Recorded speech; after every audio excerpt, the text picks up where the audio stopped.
Hello, Abigail. How are you today? Doing well. Thanks for having me. You're very welcome. Nice to virtually meet you. Same here. Hi, Allison. How are you?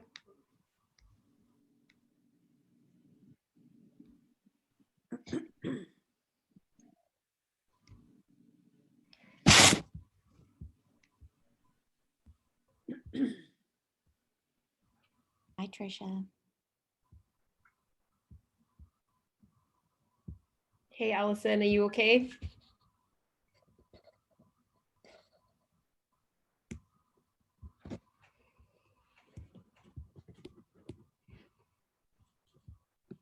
We'll just wait a few more minutes to make sure people are all in the tour.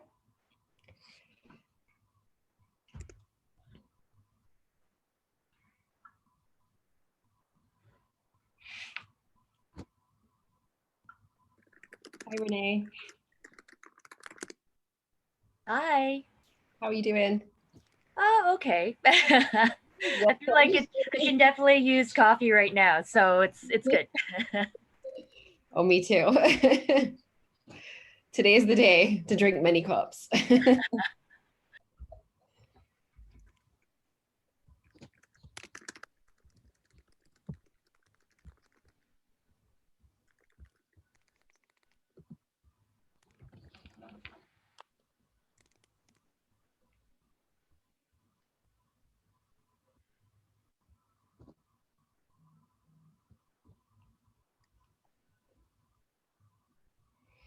So we'll just give a few more minutes for the opportunity for some more people to join us. And then we'll get started.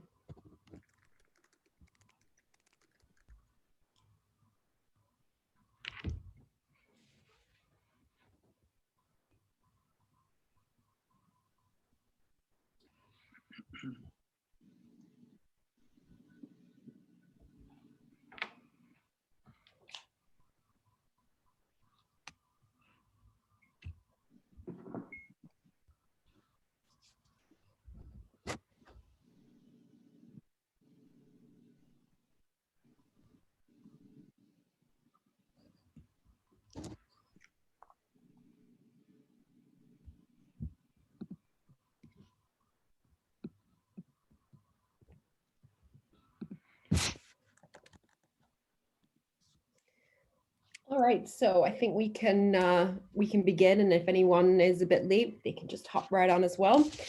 So, welcome everybody. Happy International Coffee Day. So, on behalf of the Visit Costa Rica team, I'd like to welcome you to our tour of Doka Estate today in Costa Rica Central Valley. Before we begin, I'll just go over a few items. So you'll see here our little agenda for the day. We'll go over a few housekeeping items and then begin the tour. So feel free to mute your microphones, and your cameras can be turned on or off. That's totally up to you. And if you have any questions for our guide, Mauricio, you are welcome to ask them throughout the tour. Or you can even chat them to us in the chat box. And we'll also be having a Q&A session at the very end. So you can also save your questions for that point if you wish. And as you can see, there's a few representatives of the Costa Rica Tourism Board with us today as well. So I'll just do some introductions. So I'm Debbie, I'm based in Toronto, and I look after the public relations for the Canadian market. And we have Andrea and Talia in New York with NJF. And we have Ines, who is our director in Miami. And we also have our tourism board representative in Costa Rica, Luana Gonzalez. She's in a little town called Atinas, just outside of San Jose. And then we have the most important person in the room, our tour guide, Mauricio. If you want to say hi, Mauricio. Hola. So today's tour, we'll be taking you on a behind the scenes tour of Doka, telling you a little bit about how a full coffee plantation works. So Doka is almost 100 years old and has been growing quality coffee in the Central Valley region for a very long time. Started as a family business, and has morphed into a full production coffee company. So a few interesting facts about Doka. They have the oldest wet coffee storage in the country, which you'll see today. And because of this, they were actually designated as a historical and architectural heritage site by the government of Costa Rica back in 2003. So they actually export large amounts of green coffee beans, which you'll see some of those today, to various different customers throughout the world, predominantly in North America and Europe. So without further ado, I think we can get started with the tour. So Mauricio, over to you. Hey, well, amigos, first of all, good morning and welcome to Doka. As David told you, my name is Mauricio, and I'll be the guide for the tour today. And well, first of all, I would like to show you where I am located this morning. And here we are at Doka. You can see, well, here we have a nice view of the farm. Okay, and see, that's a coffee mill. And I want to show you here, I have a Costa Rica map, and you can see it there. In Doka, it is located in the central valley of the country, which is, let me show you, Alajuela, Sabanilla, right here, okay? So now you can have a better idea where we are located. We are on the slopes of the Poas volcano, which is this thing here. This is a volcano, and we are located right here, okay? Well, today it's a really important day for us, for coffee lovers, because this is the International Coffee Day. This year, Costa Rica celebrates 200 years from the first coffee exportation. It was to Panama. We exported two bags of coffee of 100 pounds each. And since that year, Costa Rican economy changed. Our coffee was the, how can I say, it was very important for our development. Okay, in 1981, Costa Rica, in 1921, sorry, Costa Rica celebrated its independence. So when we started exporting coffee, it was really important for our economy because it brought a lot of development to our country. Now on the tour today, I will explain you all the coffee process step by step from the moment we plant the seed until we get the cup of coffee, okay? Well, to start, I'll talk about the company. I'll talk about the coffee farm. Doka, it's a 450 acres property. And this coffee plantation, it is owned by a Costa Rican family. So they're local people. They are from this area. So this is a family business. The last name of this family is Vargas, La Familia Vargas. They began with the coffee activity in 1940 with a small coffee farm. And then over the years, they bought more lands, more coffee plantations, and they bought this one, Doka, in 1985. When they bought Doka, it was called Doka, so they just decided to keep the name.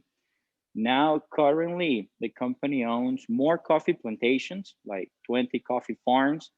All of them are located at this part of the country in the Central Valley. And all the farms together, they make like 4,000 acres in coffee. So the company, it is considered as the biggest private coffee company in the country, okay?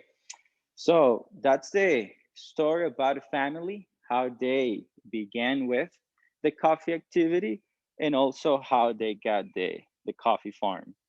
So now I'll show you the process, as I told you, step by step. So I'm going to the first station, which is the nursery, and I will explain you how we grow the coffee plant. Let me show you part of the coffee plantation. You can see. Okay.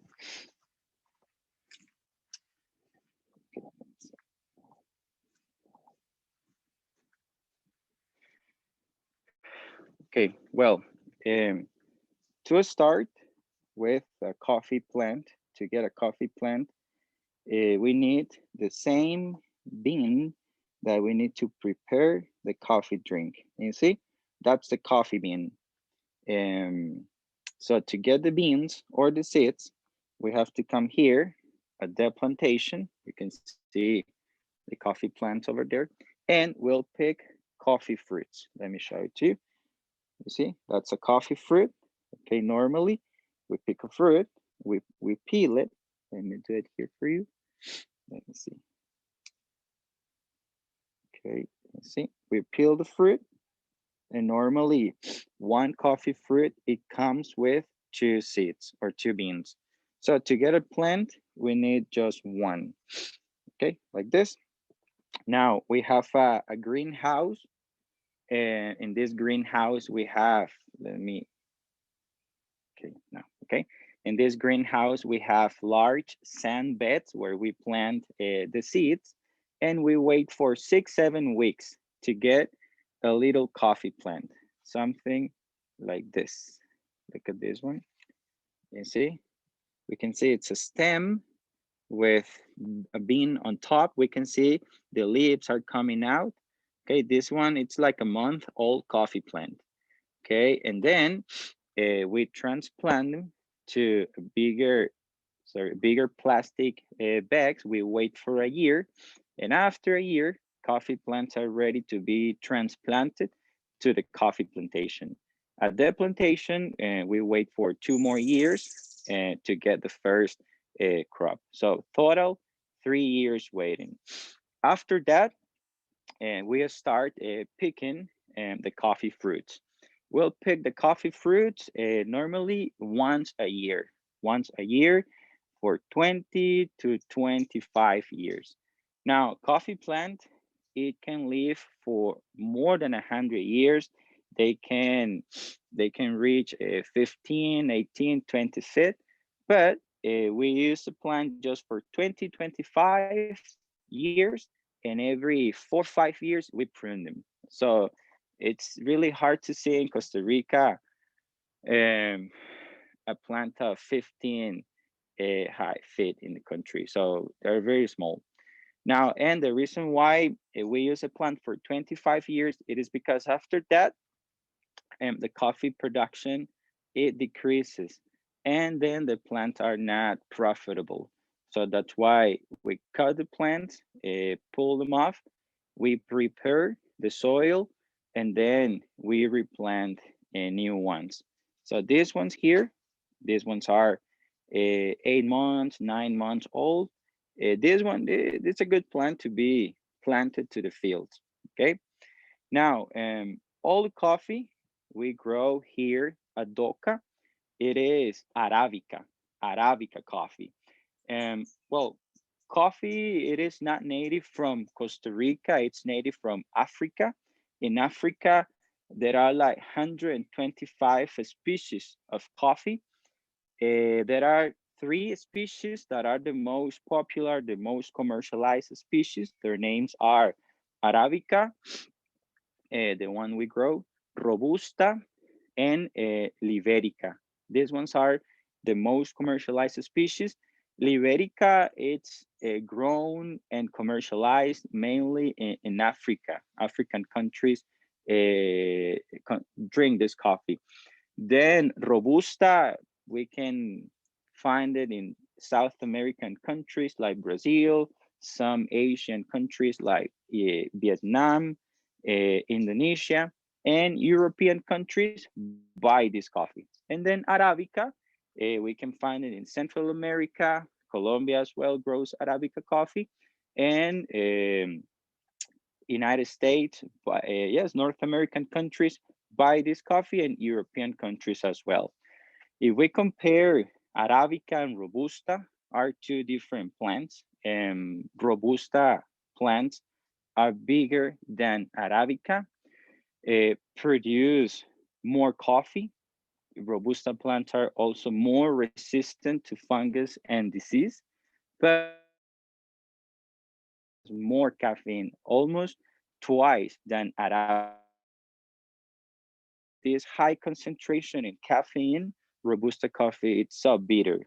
It is almost impossible to drink it by itself. Normally, it is necessary blended with Arabica coffee to improve its flavor.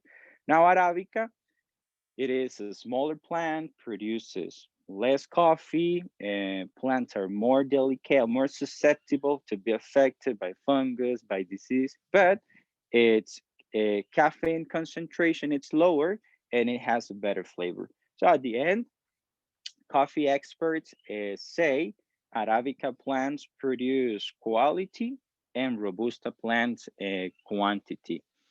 Now in Costa Rica, most of the coffee producers, they grow Arabica coffee. Even for many years, it was forbidden cultivate Robusta. We were not allowed to do it until 2017, so like 3 years ago. But most of the coffee producers still grow Arabica because we know it is considered as the best. I don't know if you have questions about this part, about the baby coffee plants. I had a quick question. Mm-hmm. So I'm familiar with Arabica and Robusta, but this is the first I'm hearing of Liverica. Where does that fit in with the other categories? Okay, that's the species. I told you there are like 125 species. The scientific name of the plant is Coffea arabica. The other one is Coffea canephora. It has a variety known as Robusta. And the other one, the last one I mentioned, Coffea liverica.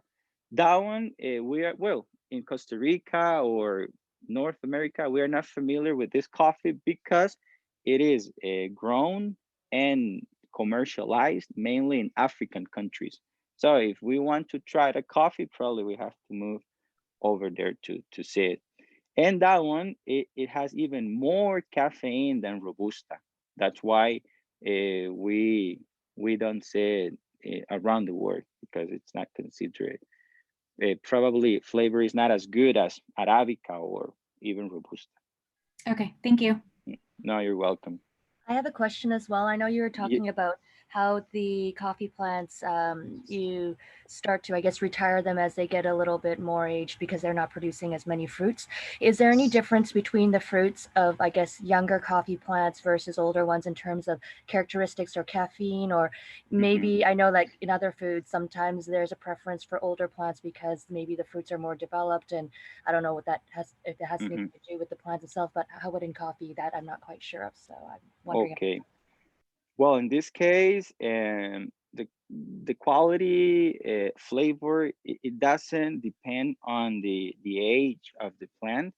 The quality flavor depends on the weather conditions, the soil elevation, how much rain we have, how much sun.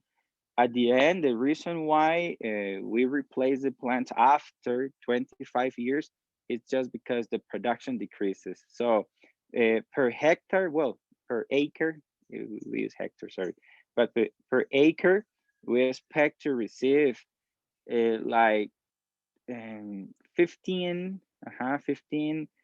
bags, 20 bags of coffee.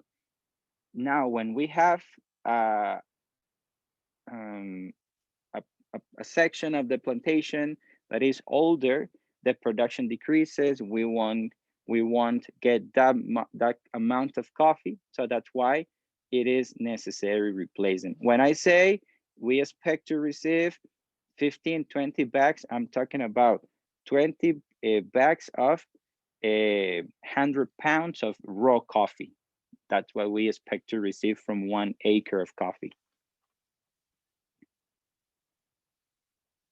Okay. More questions, or I can continue with the explanation? You can continue, Mauricio. Okay, gracias. So now I'll show you how we pick the coffee fruit. Well, first you can see this is a adult coffee plant. The harvest season, it is about to start. You can see the coffee fruits on plant. Even if we pay attention, we have some red cherries, red coffee fruits. Now I want to show you the trees we have around. This is a banana plant. You can see it's really common to see many species of plants, trees among coffee plants like mangoes, avocados, ficus, bananas, because they are really useful. With these trees, we provide shade to the coffee plants. We use them as a wind breakers. We use them as a living fences. Some of those are nitrogen fixing trees. And something which is really important for us, with these trees, we provide food and we provide shelter to native animals. Because we know coffee, it is a monoculture. And the problem with the monocultures is, well, companies cut down the trees because they need the land to grow bananas, pineapple, sugarcane, coffee in our case. And when we do that, native animals, birds, mammals, reptiles, well, insects, they have to migrate to other areas looking for food, looking for shelter, places for nesting. And that's what we try to avoid in this case. So at the end, this is an eco-friendly way to grow coffee. That's why we grow many, many trees here. Now, here, well, in our coffee plantation, the harvest season, it begins on October. It's about to start. October, well, now we're in October, yes. This week, probably next week, we'll have coffee pickers, and it finishes on February, okay? Then March, April, and May, it will be the blooming season. The coffee flowers, they are white. Let me show you the fruits. The coffee flowers are white and tiny. They smell like a jasmine. They smell really, really good. Some companies, well, use the flowers and make perfumes, body lotions. But if we cut the flowers, we don't get the fruit. We prefer coffee, of course. And so the flowers, they open up and they are pollinated. Um, Insects like bees, also water, wind, they help in the pollination process. When the flowers are pollinated, they fall, and where we had a flower, we'll get a coffee fruit. So you can see how many fruits we have on these branches. So each fruit, it was a flower. So you can imagine how good it smells here during the blooming season.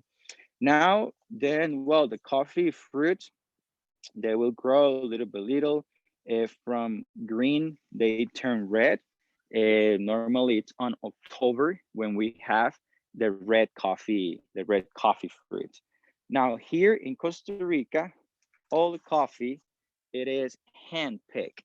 You see, this is the basket, and the basket, it is the tool that coffee pickers use. They use a basket like this in front of them. It has a belt.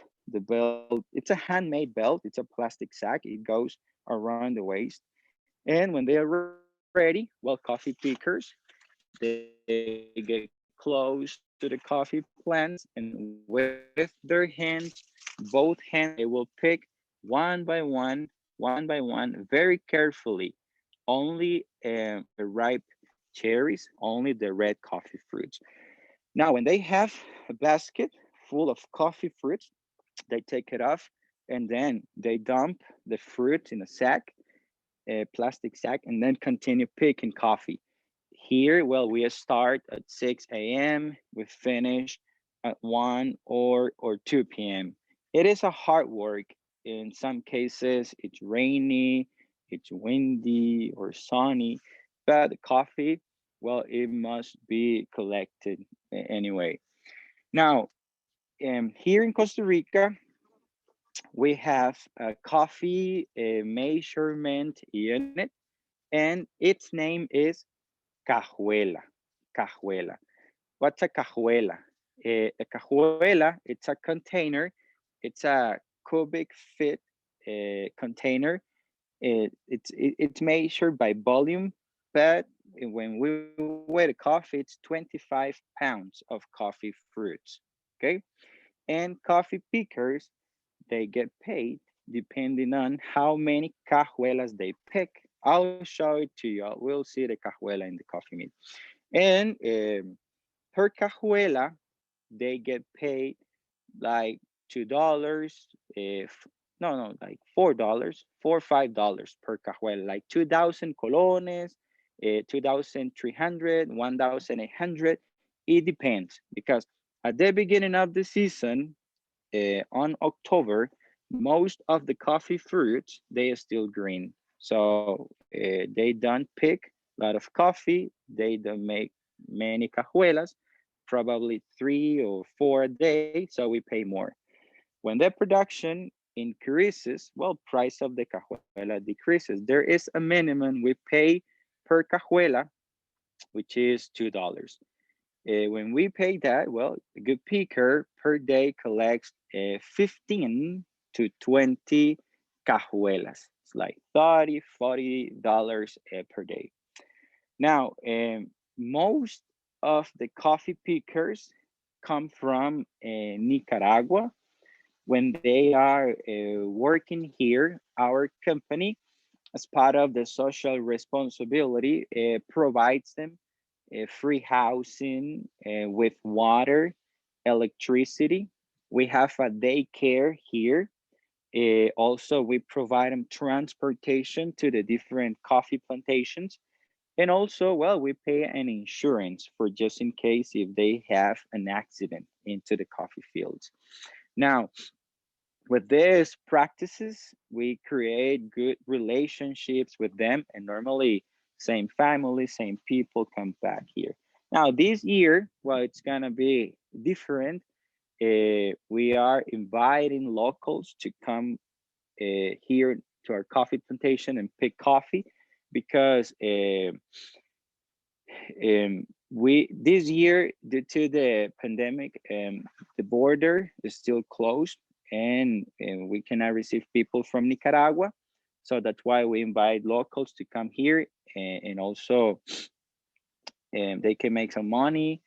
And because we have, well, in the country, a lot of people have problems with their employees, so we invite them to come here and make some money.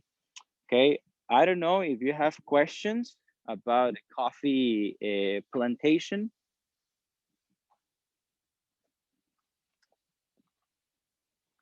No? Okay, so now we'll go to the coffee mill, and I will explain you how do we process the coffee fruit after picking. Okay, I'll show you. Okay, you can see coffee mill in the back.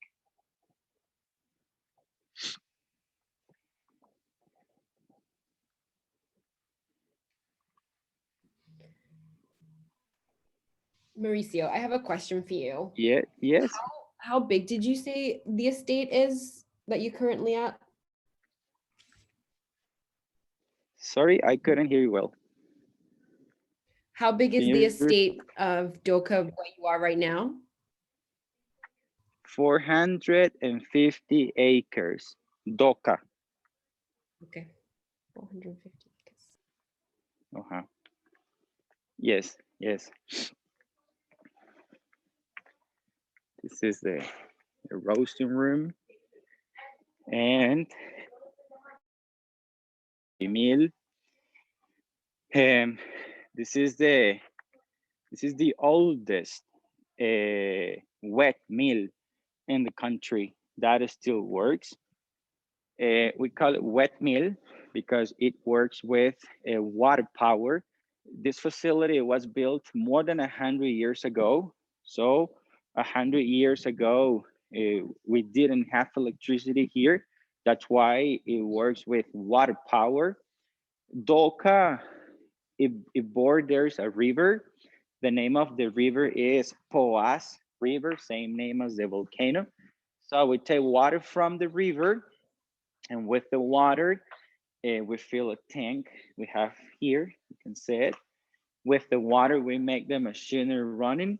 And also with the water, we transport the coffee fruits into the mill, station by station. Now, this is, you can see, this is the first station in the wet mill. This is the coffee receiving.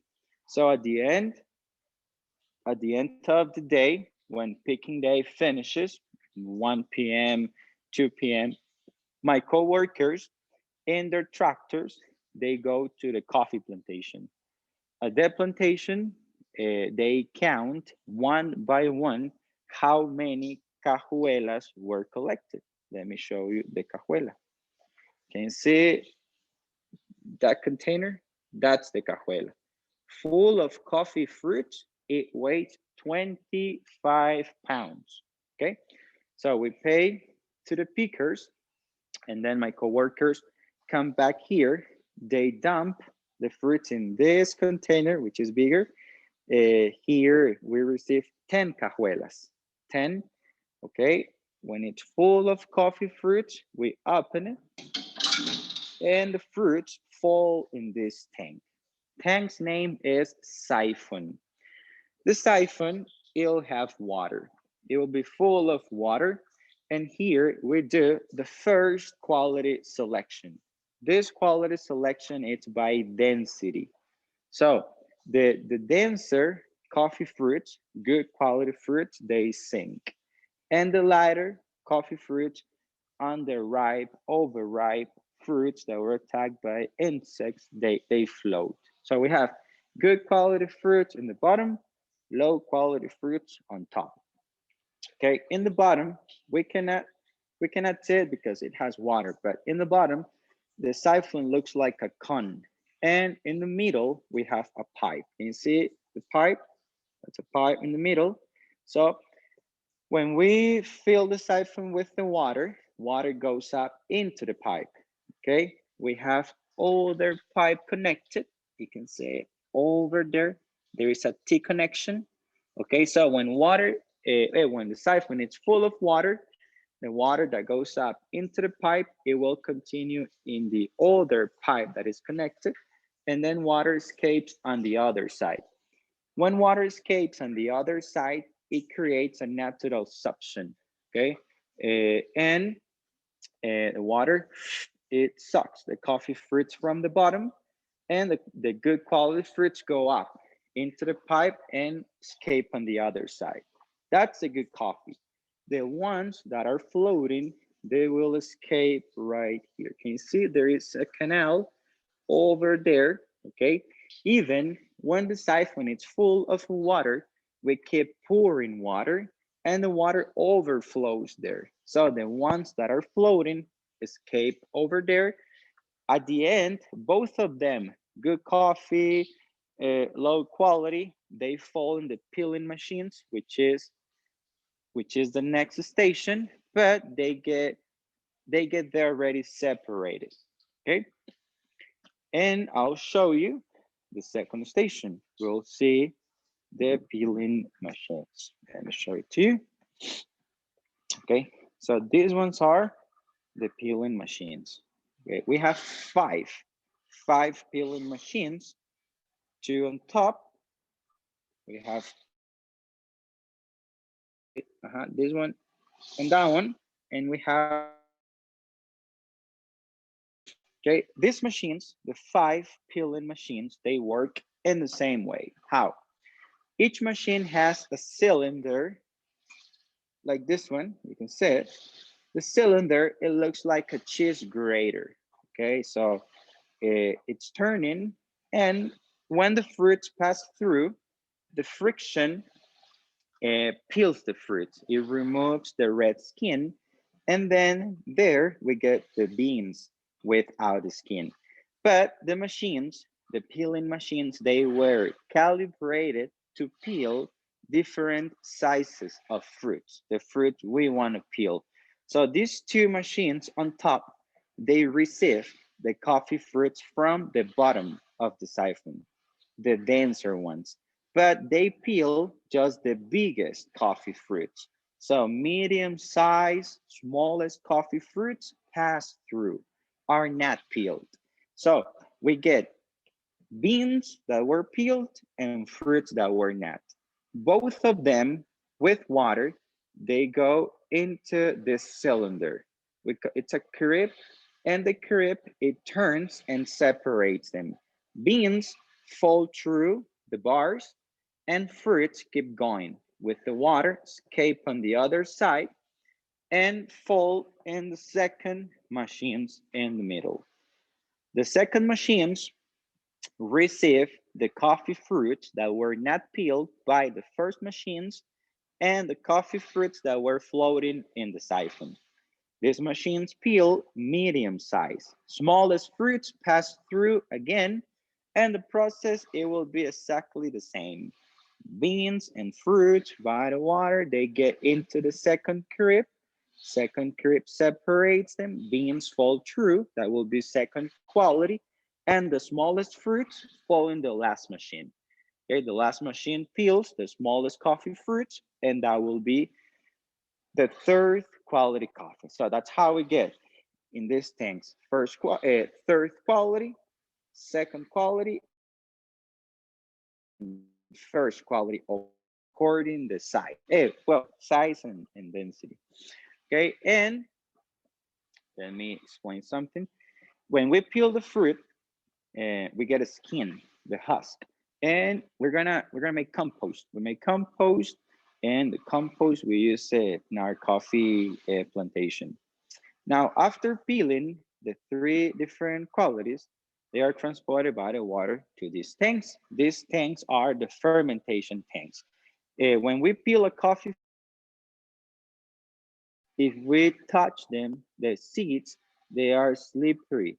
If we taste the seeds, they are sweet. That is sugar, natural sugar. So we remove the sugar by natural fermentation. Okay, this fermentation process, it normally takes day and a half, 36 hours. After 36 hours, when the coffee beans are sugar free, they are ready to be dried. So can you see the gates? We pull them up, and then with the pipe over there, we pour water. The water, well, first it rinses the beans, it removes the remaining sugar, and also the water pushes the beans through the gate, because on the other side we have a canal, and this canal takes the coffee beans from here, from the fermentation tanks, to the drying patios. Look at this. Okay, these ones are the drying patios. Okay, I'll show you the coffee beans. And do you have questions about the machinery which inside of the mill?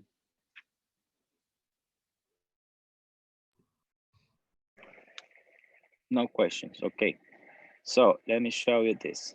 Okay, these ones are the coffee beans. Look at this. Look at my co-worker. They're drying the beans. Okay, you see, we spread the beans here on the patio, and with a kind of rake, we flip the beans back and forth, back and forth every 4 to 5 minutes in order to dry the coffee beans evenly. Okay, then in the afternoon, or if seems that it's gonna rain, my coworkers, they make a pile and cover it up. Okay, something like that one in the other party. Okay, they make a pile right here in the middle. because I don't know if you can see it, but the patio, it's not even. So we make a pile here, we cover it up with a plastic tarp, and if it rains, the water, it drains on the slopes of the patio, okay? Drying process takes 3 or 4 days. It depends on the weather conditions. But the way to know if it is dry or not, it's when we measure the humidity in the beans. Coffee beans come here with 60% of humidity. Work it's done when it has 12 or 11. So we take samples from the batch with a machine, we measure the humidity, and then if it has 12 or 11, work is done. Okay, coffee, it will be starch in bags 3 or 4 months, and then it will be exported or to be roasted. In our case, here in our company, part of the good quality production, it is exported. It is exported raw. We are talking about 75%. 75% we exported mainly to United States or North American countries, United States, Canada, and some European countries buy our coffee as well, but most of the coffee goes to the States. And then the other 25% of the good quality, we keep it here and we roast it here. That's the one, that's the one we use for our brand. Our coffee brand, it's Café Tres Generaciones, or 3 generations coffee. That's the roasting room. That's the place where we roast our coffee. Something which is really important for us is we do the entire process. We grow our coffee, we harvest this coffee, we process it, we export it, and we roast it. So, and we can guarantee that the coffee we sell, it's our best coffee, okay? And coffee that is grown in the highlands of the country, okay? Now, I will show you, I will explain you how we roast our coffee. So I'm going back to the cafeteria where we began with the coffee tour, and we'll see the different roasting times. Let me show you, okay? Do you have questions, preguntas? I had a question. Yes? In the peeling room, you mentioned 3 different sizes of coffee, the big, medium, small. Can you tell us, so do they go into different, like, are there different qualities? Does it matter the size of them, or do they all come together at the end? No, at the end, they go to different tanks when we do the fermentation process. Coffee beans are in different tanks, first quality, second and third. And when coffee is being dried, also they are coffee is dried in different patios. At the end, what we need, it's the biggest and densest beans. That's why we do with the first peeling machine. And then second and third quality, well, we separate them, but we don't use the coffee. So at the end, we sell it raw. Other companies buy it, roast it, and sell it under their own brands, okay, different brands. But what we need to get is the biggest beans and densest beans. That's why the first process is siphon, the denser one they sink, and peeling machines. They peel the biggest coffee fruits, but they don't mix them up again. Yeah. Okay, thank you. No, you're very welcome. And more questions?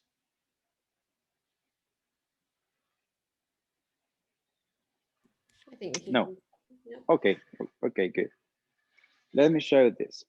Okay, so here I have raw coffee, unroasted. Okay, well, this is how we saw it at drying patios. Okay, let me show you this. The bean, it has a hard shell on. Let's see. see. Okay, can you see the shell on the bean? Its name is parchment. The parchment, it covers and it protects the coffee bean. I mentioned before, after drying, coffee will be storage in bags 3-4 months. It will be storage like this with the parchment on, because the parchment, it will protect the coffee beans.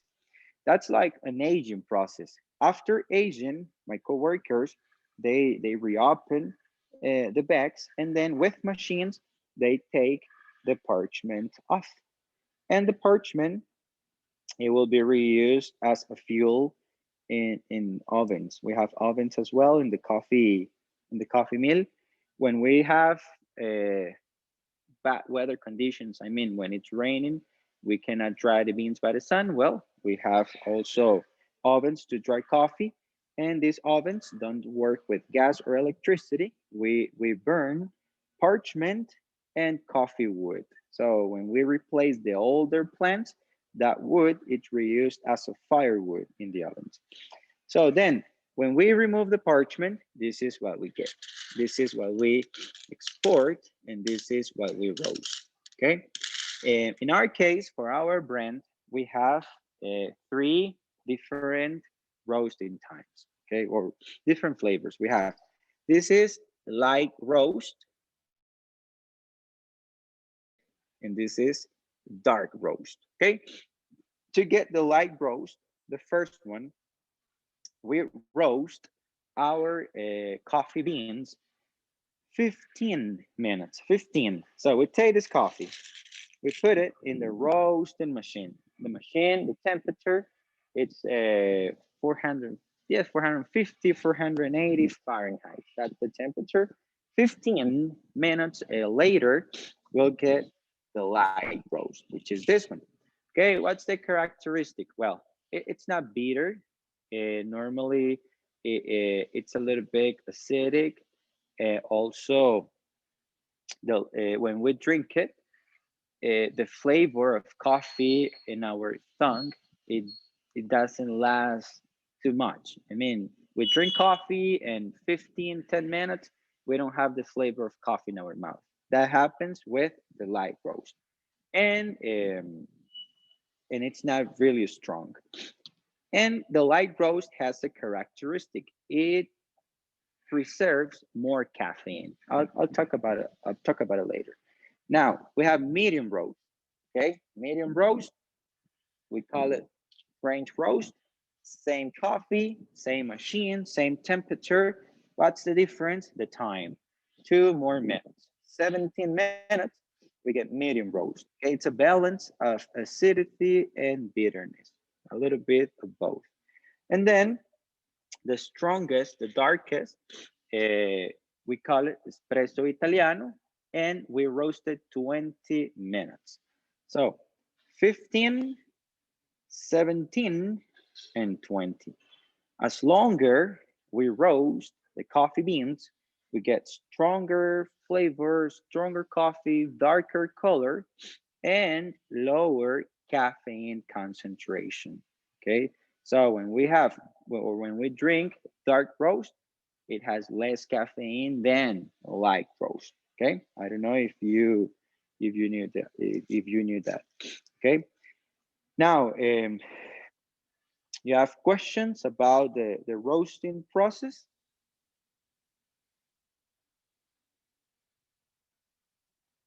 No questions? Mauricio, I have one question. Yes, tell me. Is there an ideal temperature for water if we were to make the coffee at home? Yes, yes, it is. And that's the next process. I will prepare coffee for you. So that's why I have this. This is what we call in Costa Rica, chorreador. Okay. And what's the temperature? Well, one of the most common mistakes we do when we prepare coffee, it's when we use boiling water. Okay. When we use boiling water, we burn our coffee. There are 3 ways to burn coffee. When it's being dried, okay, over there, dried patios. When it's being roasted, or when we use boiling water. Okay, so what's the ideal temperature? Normally water boils in 100 temperature, 100 Celsius, sorry, 100 Celsius. So the temperature should be 92, 94. So hot water, but not boiling, okay? Okay, now I'm going to prepare the coffee.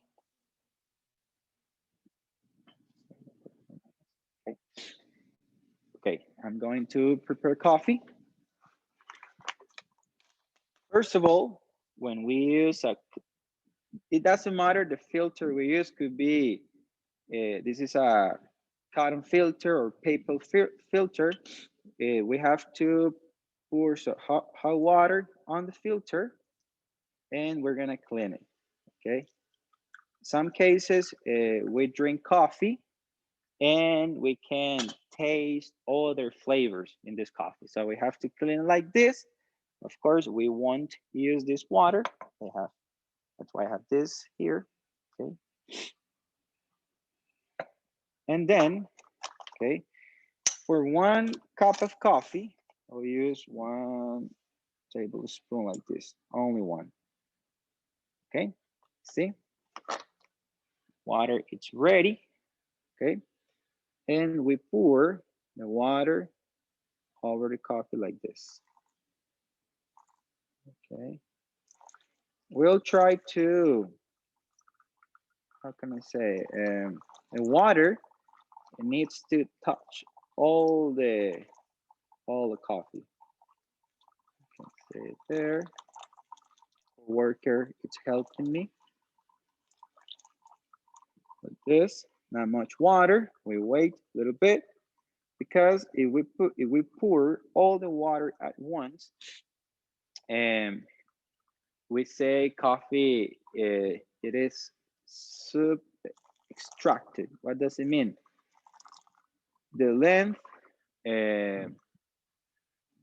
when water it's in contact with coffee, if it is 1 minute, 2 minutes, or 3 minutes, if it is more, coffee will be a little bit stronger.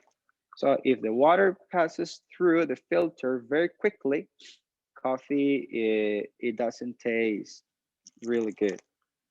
So like this.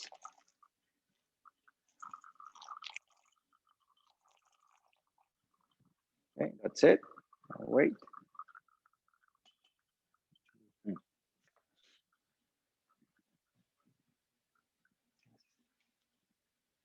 Okay. It smells really good here. I wish we could smell it. Okay, so I don't know if you have questions about the tour, about coffee, or I don't know if you want to ask something. Sure, I have a question. First of all, thank you Yes. for all this. It's been so fun to watch. So often when I want stronger coffee, I find myself putting more coffee grinds in. Does that not make sense? Should it always just be 1 tablespoon for 1 cup? Sorry, can you repeat the question again? If you want, like, sometimes when I want stronger coffee, I end up putting more coffee grinds. Does that change the taste? Or should you like usually always use 1 tablespoon for 1 cup? I got it. Yes, it works. It works. We can add more coffee if we want stronger coffee. But at the end, it depends on the roast we have, because we can have dark roast, medium, or light. Okay, if we have a dark roast and we want to even stronger, well, we can add more coffee. But remember what I told you when I was preparing the coffee. When we pour the water, okay, if we do it very quickly, water passes through the coffee and the filter so quick. Okay, the length of contact with the water and coffee is not enough. It's not enough. So that's why in some cases coffee tastes very light. Okay. So you got it. So what we can do, So we pour the water very slowly, as I did it, and then the length of contact with the water and coffee, it's a little bit longer, so we can extract more flavors. Okay, that's how we do it with the chorreador. So the method I did before. But just for example, have you ever used a French press? Oh, yes, yes. You have, okay, for example, French press, we put coffee, right, in the pot, and then we pour the water, okay, and we can leave it there for 4 minutes, okay? If you want it stronger, you leave it 4 minutes and a half. If you want it lighter, 3 minutes and a half. We can play with that. Right. Okay. Okay, great. Thank you. So it's the contact with the grind that really The makes contact, exactly. Oh, okay. Right. Makes sense. Muy bien. Great. Thank you. No, you're very welcome. I don't know if you have more questions. I have a quick one. So what is best for at-home use? Is it the whole coffee bean and you grind it yourself, or should people buy the ground pre-made? That's a really good question. We always recommend buy whole bean. You buy whole bean and you grind it at home. You grind the amount of coffee you will drink.